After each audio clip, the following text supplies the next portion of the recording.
Now let's look at another practice question of chapter 8. So this question said you are given the following information obtained from a random sample of 6 observations. So this will tell us the sample size equals 6. Assume the population has a normal distribution. So already told you it is a normal distribution. And then the normal distribution has these numbers, okay, 14, 20, 21, 16, 18, 19. And it has 4 questions related to this question. The first question asks, what's the point estimate of mu? And question B, please construct a 80% confidence interval of mu.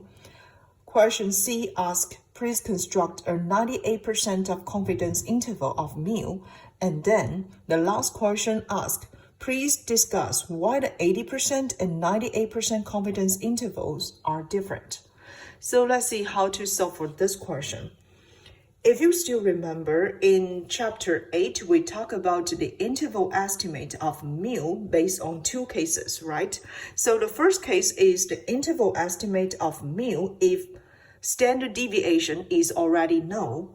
However, from this question, it doesn't give us any information about the standard deviation. So this will be our second case about the interval estimate of mu, okay? So this is based on the population standard deviation is unknown, because from this question, it doesn't give us any information about standard deviation from a population, right? So this is the standard deviation is unknown case. Then in order to get the interval estimate of mu, we need to follow 3 steps. First, we need to use the sample standard deviation S instead of population standard deviation. So this S is the sample standard deviation. And then for the second step, we need to use the T distribution. So here we will use T distribution rather than Z distribution or standard normal distribution that we used before. And if we need to apply T distribution, then we need to compute the degrees of the freedom. So the degrees of the freedom in T distribution always equal sample size n subtract 1, okay? So this is the degrees of the freedom, and after that, I will show you how we need to use the T distribution table to obtain the T value, okay? So based on the 3 steps, we can get the interval estimate of population mean if population standard deviation is unknown. This is the formula that we can compute for the interval estimate of population mean if population standard deviation is unknown. So you can notice we will still use X bar, okay?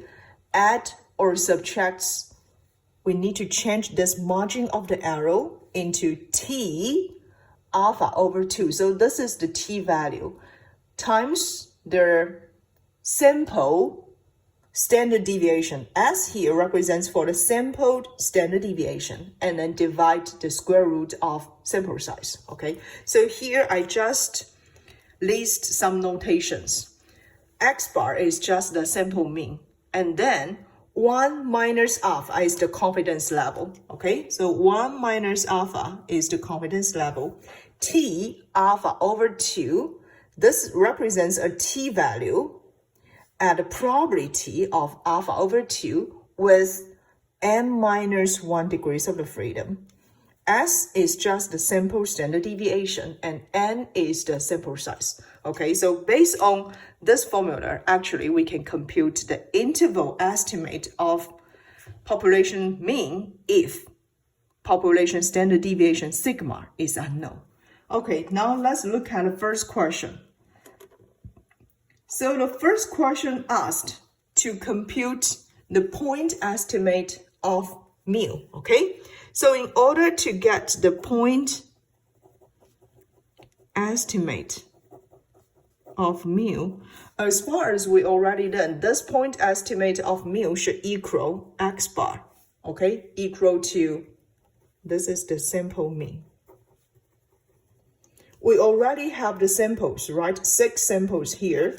So the X bar here would just equal to the summation of all the observations number, okay, divide the sample size. Therefore, we need to use 14 adding 20 at 21, at 16, at 18, at 19, and divide the sample size 6. So finally, we can get this X bar equal 18. So this is the point estimate of mu, okay? Now the second question asks, please construct an 80% confidence interval of mu. We already know that sample mean will equal 18 as we just got from part A, right? And from this formula, we still need a t-value, right? We also need the sample standard deviation, right? So here, let's just compute the sample standard deviation first. Sample standard deviation, S here, will equal to the square root of sample variance, okay? And this is what we can get the sample variance. If you still remember, we have the formula to compute the sample variance, okay? So this will equal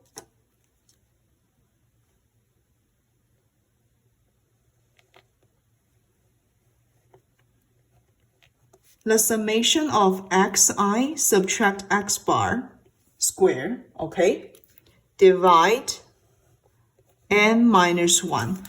Inside here, this is represents for this part, okay? This part represents for sample variance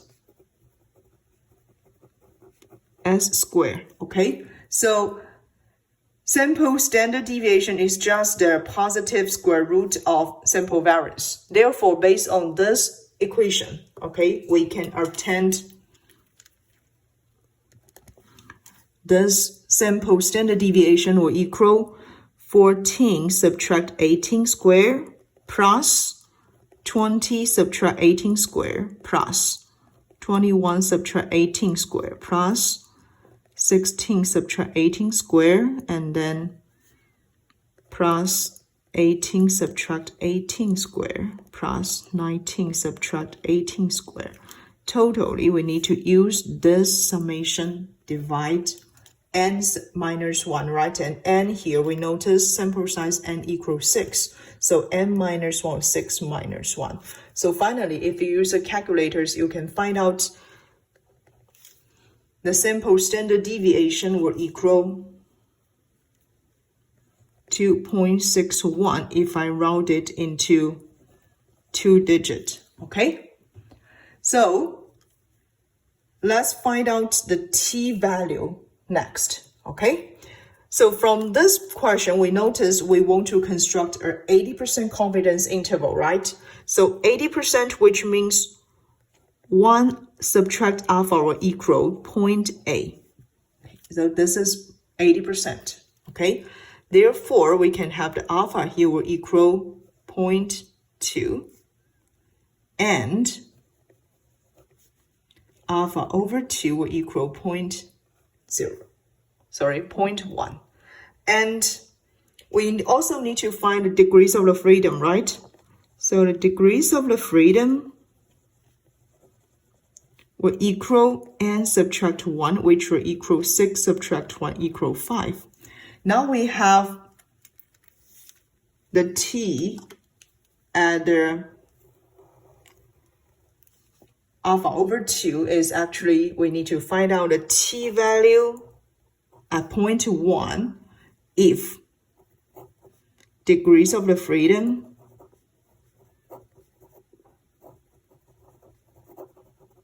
equal 5. So how to find out this t value? We need to use the t distribution table. So go back to our t distribution table, okay? So this is actually our t distribution table. You can find out the table 2 here, okay? This one shows t distribution table. And then you can find out the degrees of the freedom first, because now in our case, degrees of the freedom equal 5, right? And we need to find out a t.1, right? So just find out this corresponding value. This will be the t value, okay? So t.1, we have the probability, we will have the t value here equal 1.476, okay? So this is the numbers, we need to write it down. So this t numbers here, t.1, this t value will equal 1.476 at degrees of the freedom equal 5. Okay, so finally, we have all the numbers facilitate us to compute the interval estimate of population mean, right? Because now we have sample mean, we have sample standard deviation, we have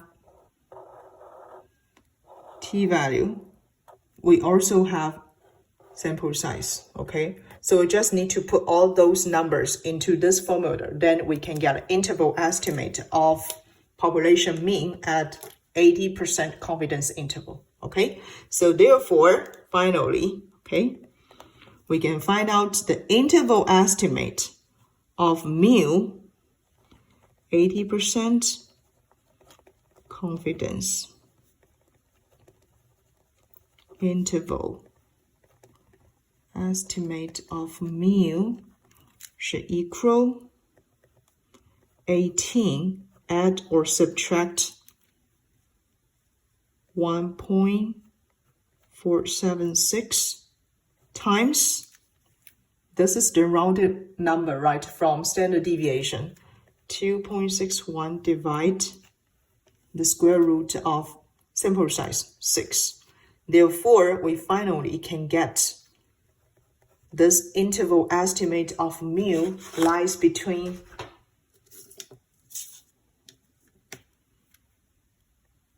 16.43 to 19.57.